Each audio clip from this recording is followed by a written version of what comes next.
जो धनु राशि होती है, जिसे हम सेजिटेरियस भी कहते हैं, ये राशि कंप्लीटनेस की एक राशि कहलाती है। जब कोई भी चीज़ कंप्लीट होती है, फाइनलाइज़ होती है, किसी भी हाउस में ये बैठा है, तो वो एक फाइनैलिटी, परफेक्शनिज़्म की तरफ जो आपको राशि लेकर जाती है, वो होती है धनु राशि। आज इसको हम समझेंगे। हम पहले ये भी समझेंगे कि अगर आपके लग्न धनु है, तो पर्सनैलिटी क्या होगी, क्या इन्फ्लुएंस होगा, और बाकी सारे घरों में अगर धनु राशि की प्लेसमेंट है, तो वो कैसे रिजल्ट एक व्यक्ति के लिए लेकर आती है। याद रखना, तुम्हारे कोई भी डिज़ायर्स हैं, तुम्हें कुछ भी फुलफिल करना है अपनी लाइफ में, किसी भी तरीके का डिज़ायर है, धनु राशि की लोकेशन बहुत इंपॉर्टेंट है देखना उसको समझने के लिए। पहले एक चीज़ समझो, धनु का मतलब होता है 9वें नंबर की राशि, और अगर न्यूमरोलॉजी का भी आपको बेसिक पता है तो 9वां नंबर होता है कंप्लीटनेस का नंबर। कुछ कारण है कि इसको 9वें नंबर पे ही रखा गया है। 9वीं राशि जो बताती है वो कंप्लीटनेस लेकर आती है, किसी चीज़ की फाइनैलिटी जो होती है वो होती है धनु राशि। पहले हम पहले घर से समझेंगे, फिर हम एक एक घर में आगे बढ़ेंगे, ठीक है। अब उससे पहले मैं चाहूँगा आप ये इस आइकॉनोग्राफी देखो। एक आइकॉनोग्राफी ये जो बनी हुई है, इसमें हमारे पास एक धनुष है, घोड़े की बॉडी पे एक इंसान का शरीर है। ये क्या दिखा रहा है? ये जो धनु राशि में ये सारी चीज़ें दिखा रहा है ना, ये दिखा रहा है ऑल टाइप्स ऑफ स्ट्रेंथ। एक मीनिंग ये भी होता है, घोड़ा तेज भागता है, मस्कुलर बॉडी है, हथियार है साथ में, मतलब कहना चाहिए वेल प्रिपेयर्ड इंसान। ये जिस जगह पर धनु राशि है, वो उस इंसान को वहां से वेल प्रिपेयर्ड और स्ट्रांग कर देती है। जैसे आप देखोगे किसी भी व्यक्ति के अगर फर्स्ट हाउस में लग्न मतलब उस पर्सन की पर्सनालिटी, तन मन की बात करें किसी व्यक्ति के, तो वो पहले घर से देखा जाता है। आप देखना धनु लग्न के व्यक्ति को बहुत ही एडवेंचरस टाइप का व्यक्ति होगा, घूमने फिरने में आगे होगा, ट्रैवलिंग करना उसे बहुत पसंद होगा, बहुत ही ज्यादा ज्ञान की बातें करेगा, या तो वो बात नहीं करेगा और जब भी कुछ बोलेगा तो समझदारी की बातें करेगा, फालतू की बातें करेगा ही नहीं, और उसको फ्रीडम बहुत पसंद होती है। जो घोड़ा होता है ना, तेज रनिंग फ्रीडम एक्सप्लेन करती है, ट्रैवलिंग एक्सप्लेन करती है। तो आज इस वीडियो पर मैं मेनली 3 डायमेंशंस पे ही बात करूंगा, एक आपके करियर पे, मैरिज पे और सेक्स लाइफ पे धनु राशि का क्या इन्फ्लुएंस होता है। तो आप कभी भी देखोगे धनु के व्यक्ति को, तो वो आपको एडवेंचर, ट्रैवलिंग, घूमना फिरना, फिलॉसफी, नॉलेज की बातें करता दिखेगा, फ्रीडम लविंग व्यक्ति होगा। तो ऐसे लोगों का आप करियर देखोगे ना, तो ट्रैवल से रिलेटेड करियर में ये बहुत अच्छा परफॉर्म करते हैं। एडमिनिस्ट्रेशन पे भी बहुत अच्छा काम कर सकते हैं, अगर किसी प्राइवेट कंपनी पे है तो एडमिनिस्ट्रेटिव पोजीशंस पे बैठ सकते हैं, गवर्नमेंट जॉब, आईएएस आईपीएस के लिए, स्टेट पीसीएस निकालने के लिए, किसी भी अधिकारी, पुलिस बनने के लिए, एडमिनिस्ट्रेशन में जाने के लिए सबसे अच्छा करियर होता है धनु असेंडेंट वाले व्यक्ति का। ये कंसल्टेशन में अच्छा काम कर सकते हैं, लॉ लीगल फील्ड में बहुत अच्छा काम कर सकते हैं। तो ये बहुत अच्छे करियर होते हैं। टीचिंग भी बहुत अच्छी है, क्योंकि जो डेप्थ होती है ना, धनु का एक मतलब डेप्थ भी है, क्योंकि धनु को कौन कमांड कर रहा है? गुरु। गुरु यानी बृहस्पति। तो वो बृहस्पति का, जुपिटर का जो एक पावर है, वो इस राशि में देखने मिलता है। तो ऐसे लोग बहुत ही अच्छे, बहुत ही फेमस टीचर बनते हैं। बहुत सारे फेमस टीचर को अगर आप देखोगे तो वो धनु असेंडेंट है, ओके, सेजिटेरियस है। मैरिज की अगर मैं बात करूं, तो मैरिज क्या होती है?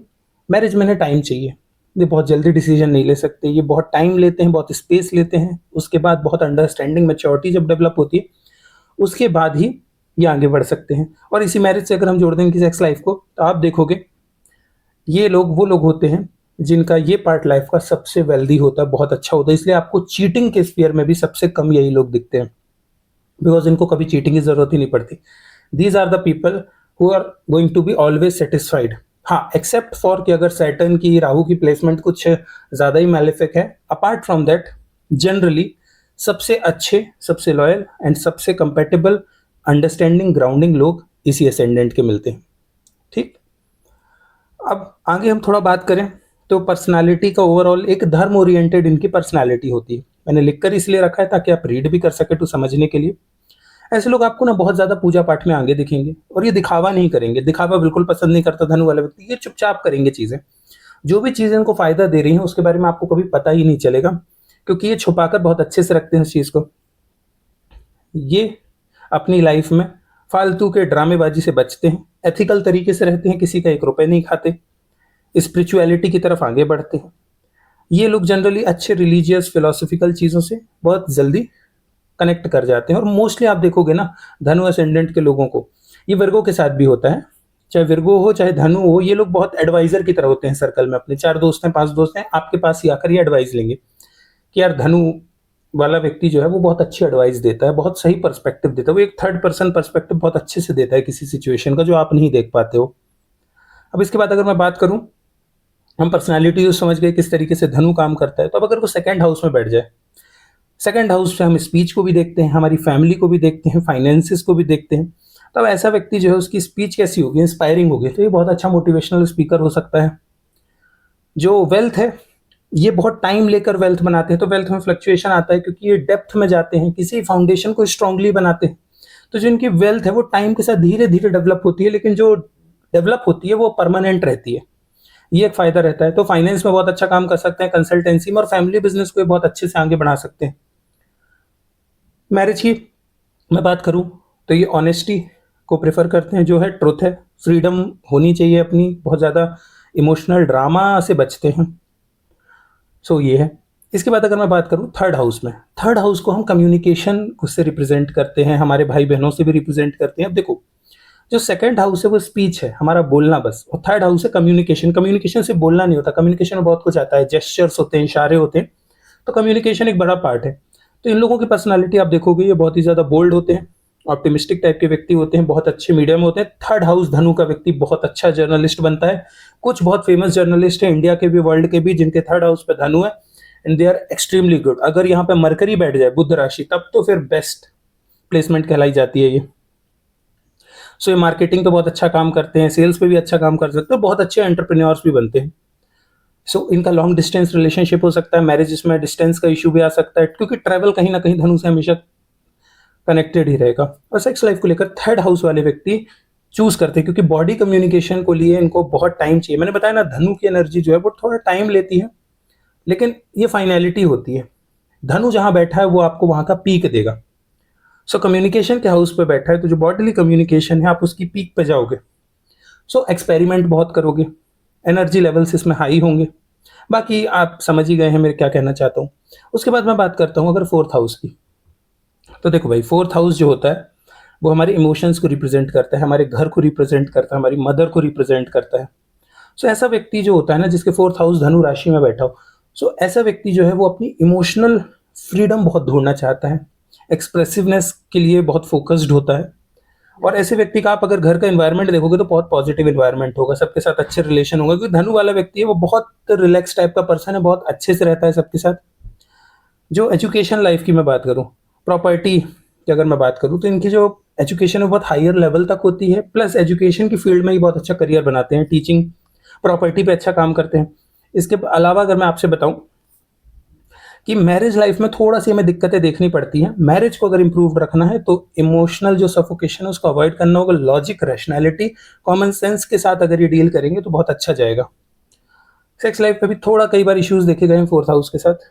देन अगर इसके बाद मैं आगे बात करूं तो धनु अगर हमारा फिफ्थ हाउस में बैठा हो, फिफ्थ हाउस हमारी क्रिएटिविटी, रोमांस, इंटेलिजेंस, इन सारी चीज़ों को गवर्न करता है। तो ये सारी चीज़ें जो भी फिफ्थ हाउस की है, धनु अगर यहाँ बैठेगा तो उन सबको इंटेंसिफाई कर देगा, सीधी बात। एंटरटेनमेंट, क्योंकि क्रिएटिविटी रूल्ड होती है, तो धनु फिफ्थ हाउस के लोग बहुत ही क्रिएटिव हो सकते हैं, ये एंटरटेनमेंट इंडस्ट्री पे बहुत अच्छा काम कर सकते हैं, बहुत अच्छे आर्टिस्ट हो सकते हैं, बहुत अच्छे म्यूजिशियन हो सकते हैं, बहुत अच्छे एक्टर हो सकते हैं। लीडरशिप पे बहुत अच्छा काम करते हैं, क्योंकि लीडरशिप को भी हम फिफ्थ हाउस से देखते हैं। और इनकी अगर लव लाइफ की बात करूँ, सेक्स लाइफ की बात करूँ, बेस्ट होती है। फिफ्थ हाउस धनु में आपका ये पार्ट लाइफ का बहुत ही बेस्ट होता है, ये कंफर्म है। You get a lot happy in this sphere of life, because romance को डायरेक्टली गवर्न कर रहे हैं। तो धनु क्या करता है, किसी भी चीज़ को फाइनलिटी पे ला देता है, पीक ऑफ एंजॉयमेंट। तो ऐसे बंदों की रोमांटिक लाइफ भी बहुत अच्छी होती है। इसके बाद हम आगे बढ़ते हैं सिक्स्थ हाउस में। अब देखो, सिक्स्थ हाउस जो होता है वो हमारे किस चीज़ों का होता है, फाइट्स, डिसीजेस, ओके, ये जो भी चीज़ें, लीगल केसेस हैं, पुलिस केसेस हैं, कोई भी चीज़ें, निगेटिविटी, ये एक दुस्थान है सिक्स्थ हाउस। तो यहाँ पर क्या होता है कि एक व्यक्ति जो है इस सिचुएशन में, अगर आप देख रहे हो कि सिक्स्थ हाउस उसका हमारा धनु बैठा है, तो अपनी लड़ाइयाँ वो कंप्लीट करेगा, क्योंकि यहाँ जो भी चीज़ों को कंप्लीट होगी, कोई केस चल रहा है कंप्लीट होगा, कोई हेल्थ इशू है तो या तो वो कंप्लीटली नेगेटिव ज़्यादा है, मैलेफिक इन्फ्लुएंस है तो खत्म कर देगा, या तो बहुत अच्छा कर देगा। सिक्स्थ हाउस के धनु में अगर हम मैरिज स्फीयर की बात करें, इंटीमेसी की बात करें, तो यहाँ पर आप कई बार क्या देखोगे, क्योंकि ये हाउस ही नेगेटिव है, तो यहाँ पर भी चीज़ें देखो, धनु राशि कंप्लीटनेस ला रही है तो वो कहीं ना कहीं नेगेटिव चीज़ों पे भी कंप्लीटनेस लेकर आती है, आइडियोलॉजिकल क्लासेस देखने को मिलते हैं। उसके बाद इंटीमेसी में भी क्या है, कई बार जैसे वर्क प्रेशर के कारण या कहीं ना कहीं आप अपने एक्सप्रेशन सामने वाले को अच्छे से नहीं बता पा रहे या सामने वाले के समझ नहीं पा रहे, तो इस तरीके से यहाँ पर क्लैशेस चलती हैं। तो कहीं ना कहीं अगर मैं देखूँ तो रोमांस स्फीयर पे थोड़ा सा ये चीज़ों को बैक में लेकर चला जाता है। 7th हाउस हमारी पार्टनरशिप शादी का होता है और हमारे बिजनेस पार्टनर्स का भी होता है। तो आप जनरली क्या देखोगे कि अगर 7th हाउस पे धनु बैठा है तो आप देखोगे जो आपकी शादी होगी वो किसी ऐसे पर्सन से होगी, मोस्ट हाई चांसेस में जो एजुकेटेड बहुत अच्छा होगा, या तो फॉरेन में सेटल्ड होगा या उसके फॉरेन से कनेक्शन बहुत ज़्यादा होंगे। वो पर्सन भी बहुत स्पिरिचुअल और फिलोसॉफिकल होगा, बहुत अंडरस्टैंडिंग होगा, समझदार होगा। बिजनेस पार्टनर्स भी आपके हाई क्लास होंगे, हाई क्लास लोग आपके बिजनेस पार्टनर बनेंगे 7th हाउस में अगर धनु बैठता है तो ये कंफर्म होता है। ओके, इसके बाद हम आगे बात करें मैरिज लाइफ में, तो फ्रीडम ट्रस्ट पे गवर्न करती है, ऑनेस्टी होनी चाहिए, लॉयल्टी होनी चाहिए, तो मैरिज अच्छी चलती है।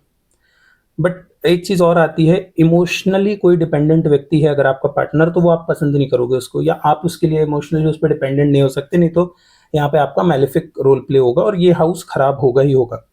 8th हाउस की बात करें जो कि हमारा सबसे इंपॉर्टेंट हाउस होता है, हमारी डेथ, ऑकल्ट, हिडन चीज़ें, ट्रांसफॉर्मेशन, ये सारी चीज़ें हम 8वें घर से देखते हैं। तो किसी के भी अगर धनु कंप्लीटनेस 9 नंबर यहाँ आ रहा है तो वो व्यक्ति सीक्रेट ट्रांसफॉर्मेशन की तरफ जाएगा। जैसे वो मान लो पढ़ाई कर रहा है तो जितने टाइम वो करियर अपना बिल्ड कर रहा है आपको दिखेगा ही नहीं। कोई एंटरप्रेन्योर बन रहा है तो जिस स्टेज में उसका बिजनेस बिल्कुल छोटे से स्टेज पे आपको पता ही नहीं चलेगा ये क्या कर रहा है, और एक दिन सीधा रिजल्ट आएगा कि उसने कुछ अचीव कर लिया।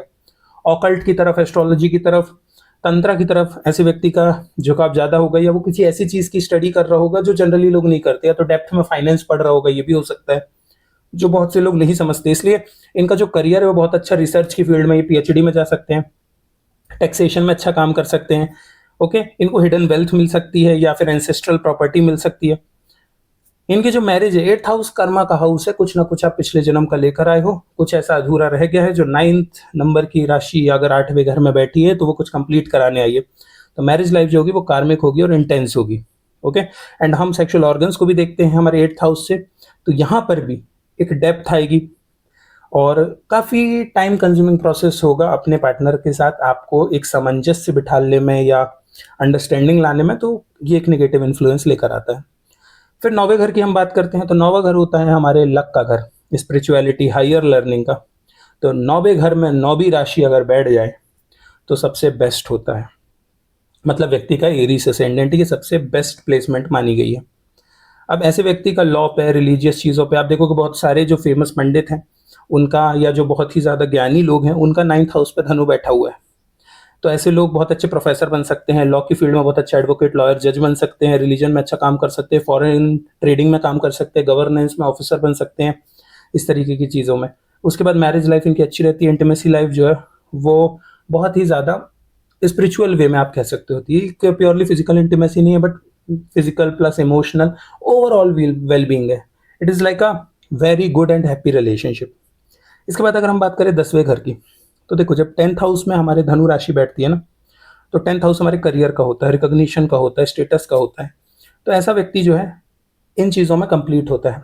10वें घर में अगर 9वीं राशि बैठी है तो आप देखो कि ऐसा व्यक्ति बहुत अच्छा पॉलिटिशियन बनेगा, कॉर्पोरेट लाइफ में बहुत ही ऊपर तक जाएगा सक्सेस में। अब ऐसे टाइम पे क्या होता है, मैरिज जो है वो सेकेंडली पार्ट रख लेती है यहाँ पर, 7th हाउस को सेकेंडरी कर देता है, 10th हाउस को डोमिनेट कर देता है, क्योंकि ये जहाँ बैठा है उसको ही इंप्रूव कर देगा। तो कई बार जैसे रतन टाटा जी थे, आप देखोगे कि इतना ज़्यादा काम में इन्वॉल्व थे कि उनको फोकस ही नहीं किया, शादी भी करनी है, इस तरीके से। Same goes for sex life. ये ऐसे व्यक्ति होगा जिसके लिए पता होगा कि ये एक लाइफ का पार्ट है, उससे ज़्यादा कुछ नहीं है, तो उनका मेन फोकस होगा अपने career, ambition, recognition, self respect, इसमें बहुत ऊपर होंगे। और यहाँ पर कोई भी व्यक्ति जिसके 10th हाउस में 9th राशि धनु बैठी है वो अपनी सेल्फ रिस्पेक्ट पर कभी कॉम्प्रोमाइज सहेगा ही नहीं। तो ये एक बहुत इंपॉर्टेंट चीज़ होती है इस हाउस के साथ। अब हम आगे बात करते हैं धनु को 11वें घर में। अब 11वां घर जो होता है वो हमारे गेन्स का होता है, बहुत ही इन्फ्लुएंशियल वाली फ्रेंडशिप्स का होता है, बड़े बड़े नेटवर्क होता है, सोशल नेटवर्क होता है, ये सब हम 11वें घर से देखते हैं। तो इनको फुलफिल कर देगी धनु राशि यहाँ बैठकर।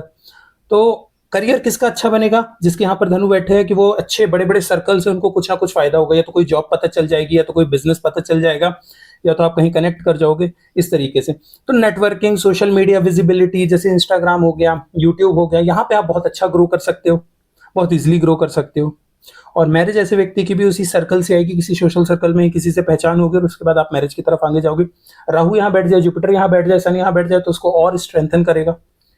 ओके। और इंटीमेसी जो है उससे ज़्यादा यहाँ इमोशनल डेप्थ पे फोकस होता है 11th हाउस के धनु पे।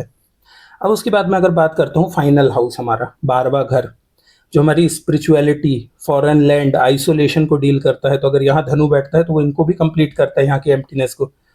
हॉस्पिटल्स पे, स्पिरिचुअल चीज़ों पे, रिसर्च पे, पीएचडी पे, एमएनसीज पे काम करना या फॉरेन में जाकर काम करना, आपको बहुत हाई चांसेस है कि धनु यहाँ बैठा है तो आप इस तरीके का करियर बनाओगे। ऑब्वियसली हम और भी प्लेसमेंट्स देखते हैं बट मेजरली यही आता है निकल के। उसके बाद मैं मैरिज की बात करूँ तो क्योंकि फॉरेन लैंड है, डिस्टेंस लेकर आता है, आइसोलेशन लेकर आता है, तो इमोशनली जो हमारी मैरिज है उसको डिस्टेंट कर देता है ये कई बार। एंड जो हमारी सेक्सुअल लाइफ भी है उसको क्या करता है 12वें घर में बैठ के कि हम इमेजिनेटिव लेवल पे बहुत हाईली प्रोकास्टिनेट करते हैं, रियलिटी में हमें वैसा मिलता नहीं है। जो हमें मिलता है हम उससे कभी सेटिस्फाइड फील करते ही नहीं है, हमें और हाइयर हाइयर हाइयर लेवल सीख करते हैं कि ये अभी इनफ नहीं है, I am not satisfied enough. सो इस बार कई बार हम इल्यूजन में चले जाते हैं। ये आइसोलेशन का इल्यूजन लेकर आता है 12वां घर। तो ये था हमारा पूरा डिटेल में एक बेसिक लेवल पे, ग्राउंड लेवल पे कहना चाहिए बस, एक एनालिसिस अबाउट धनु। अगर हम सिर्फ धनु पे बात करें तो हम 3-4 घंटे बात कर सकते हैं, इतना कुछ है बात करने को। बट अगर आपने रिलेट किया और कनेक्ट किया है तो कमेंट करके ज़रूर बताएं। अगर आपके कोई क्वेश्चन है तो वो भी आप कमेंट कर सकते हैं। और अगर आप भी चाहते हैं अपना फुल एनालिसिस और रीडिंग, कई बार लोग जो मेरे से पूछते हैं कि हम कैसे कर सकते हैं, तो कुछ नहीं करना, आपको जाके इंस्टाग्राम पे मुझे मैसेज करना है। डिस्क्रिप्शन पे आपको इंस्टाग्राम का लिंक मिलेगा, आप इंस्टाग्राम पे जाके आप डायरेक्ट मैसेज कर सकते हैं, वहाँ आपको सारी डिटेल्स मिल जाएंगी। सो आज की वीडियो के लिए इतना ही, मिलते हैं नेक्स्ट वीडियो में। जय जगदीश।